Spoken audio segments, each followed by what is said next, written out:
for a lot of providers, we talk a lot to different providers and medical professionals in all areas. And I always advise them, how do you get out of mainstream medicine? Because everybody wants to escape the corporate controlled, hospital system kind of thing. And I think this is a great opportunity. But just to your point, I think you do need to have some form of training. And on the second case I was involved in as a expert witness for the medical board, it was for a nurse practitioner who had prescribed semaglutide. They had a consent, but the consent wasn't specific to the actual medication or the side effects relating to that medication. So it's kind of like a generic consent. And then the person had no training and no certificate. And that's what really got him into trouble, is that, basically they had no proof that like, hey, I know how to do this, or I've done some form of education that allows me to use this skill set now.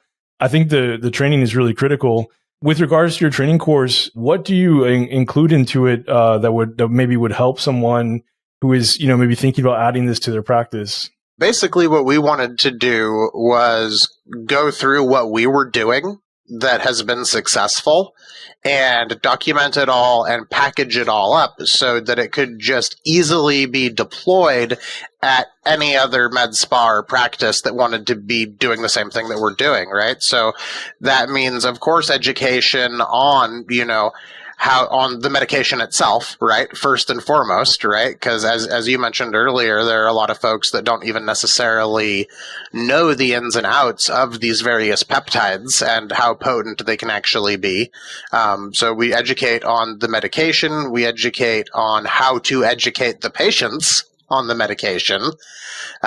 We provide templates and handouts, brochures, meal plans, dosing schedules, connections to various pharmacies across the country where you can have these things compounded, because you really can't rely on just one pharmacy right now to always be in stock. So it's important to have a sort of a stable of pharmacies that you can use. Really, all of the bits and pieces are in there that comprised what has been our successful semaglutide program. Wow, that's very useful. So you have the meal plans, you have an ebook for patients, right? That the provider can use. You also have a screening questionnaire. So that's right. Yeah. People.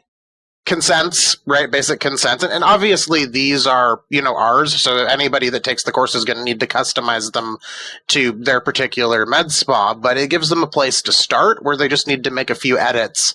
And then, they're off to the races in terms of putting together and implementing a program that they know is going to work in their med spa and not have some of the shortcomings of just trying to just take off and just start doing it. And kind of to what you said about, having a certification on hand is that each of the segments do come with a little quiz. And once you have finished all of the segments of the course, you do actually get a certificate of completion showing that you actually do know a thing or two about running a semaglutide program in your practice.